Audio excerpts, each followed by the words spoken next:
আমরা যারা চশমা পরি মেকআপ করার সময় কিছু প্রবলেম ফেস করে থাকি, যেমন নোজ এরিয়ার মেকআপ সরে যায়, আবার মেকআপ করার কিছুক্ষণ পর চশমা খুললে বেজ মেকআপ সরে যায়। অনেকেই আবার চশমা পরলে আই লুক অ্যাভয়েড করে যায়, এটা ভেবে যে হয়তো চশমা পরলে আমার আই লুক ফুটে উঠবে না। কিন্তু না, গ্লাস ওয়্যারার্সদের জন্য এমন কিছু ট্রিক্স আছে যা ফলো করলে খুব ইজিলি সুইটেবল একটি মেকআপ লুক ক্রিয়েট করা যাবে। হাই এভরিওয়ান, আমি জেসিকা। আজকে আমি দেখাবো গ্লাস ওয়্যারার্সদের জন্য সুইটেবল অ্যান্ড লং লাস্টিং কিছু makeup tricks. So let's get into the video.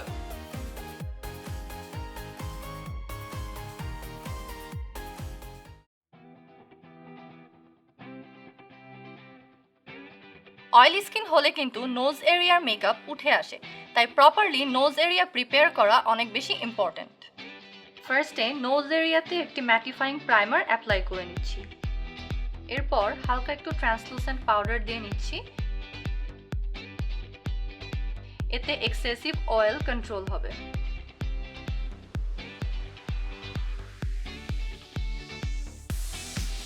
Base মেকআপে খুব থিক বা ফুল কাভারেজ প্রোডাক্টস অ্যাভয়েড করা বেটার, এতে ক্রিজ হওয়ার চান্স বেশি থাকে। বেজ মেকআপ শুরু করার আগে আমরা ম্যাটিফাইং প্রাইমার অ্যাপ্লাই করে নিচ্ছি।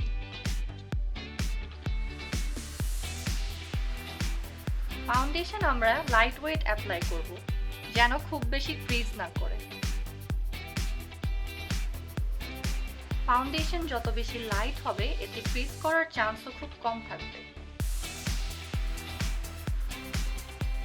মেক শিওর যেন ফাউন্ডেশন প্রপারলি ব্লেন্ড হয়। নোজ এরিয়াতে আমরা খুব লাইট ভাবে ইউজ করব, যেন খুব বেশি থিক হয়ে না থাকে।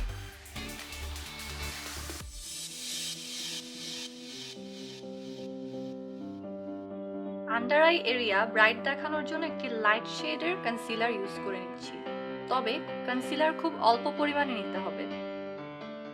এরপর একটি ব্রাশের সাহায্যে প্রপারলি ব্লেন্ড করে নিচ্ছি। চোখের কর্নার এবং এই অংশটুকু ভালো করে ব্লেন্ড করতে হবে, যেন ক্রিজ না পড়ে। আন্ডার আই এরিয়া যত বেশি ব্রাইট হবে, গ্লাস পরলে কিন্তু এই এরিয়াটুকু তত ফোকাস হবে।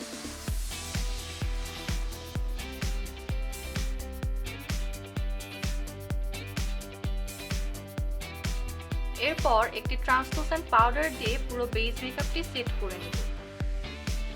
ট্রান্সলুসেন্ট পাউডার যেহেতু লাইট ওয়েট হয়, এতে করে কিন্তু প্রোডাক্টগুলো খুব সুন্দরভাবে সেট হয় ফেসে। খুব বেশি থিক বা ফুল কভারেজ পাউডার আমরা ইউজ করব না।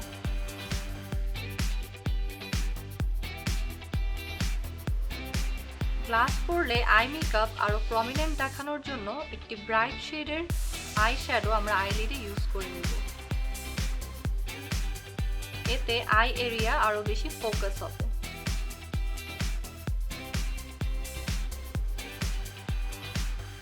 ক্রিজ এরিয়াতে আমরা বেশি ডার্ক কালার ইউজ করব না, তাই আমি এখানে একটি লাইট ব্রাউন শেড ইউজ করছি। এতে ক্রিজ এরিয়া আর একটু ব্রাইট লাগবে। ক্রিজ এরিয়াতে ডার্ক কালার ইউজ করলে কিন্তু আইজ আরো ড্রুপি দেখাবে। আউটার পার্টে একটি ডার্ক কালার দিয়ে ব্লেন্ড করে নিচ্ছি। আমি এখানে ব্ল্যাক আইশ্যাডো ইউজ করছি।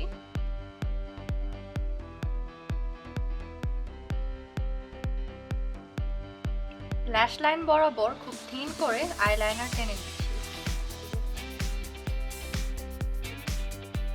থিন লাইনার এই কারণে দিচ্ছি, এতে গ্লাসেসের ভেতর দিয়ে কিন্তু চোখটি আরো সুন্দর করে ফুটে উঠবে। লোয়ার ল্যাশেও আমি ব্ল্যাক আইলাইনার ইউজ করে নিচ্ছি, এতে চোখ আরেকটু বেশি ফুটে উঠবে। ওয়াটার লাইনে ব্ল্যাক আইলাইনার ইউজ করে নিচ্ছি, এতে গ্লাসের ভেতর দিয়ে চোখটা আরো বেশি ফুটে উঠবে।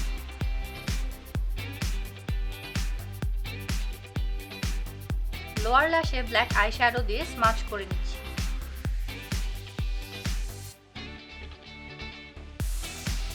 এরপর ডাবল কোট মাস্কারা অ্যাপ্লাই করে নিব, এতে ল্যাশেসগুলো একটু ঠিক লাগবে।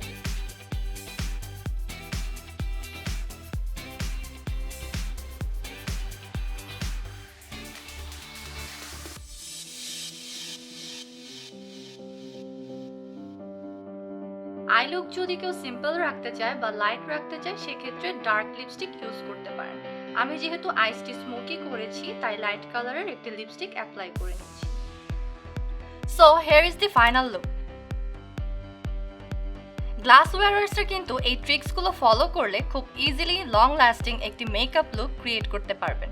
ভিডিওটি ভালো লাগলে শেয়ার করতে ভুলবেন না, and also don't forget to follow us on our social media page. Till next time, take care.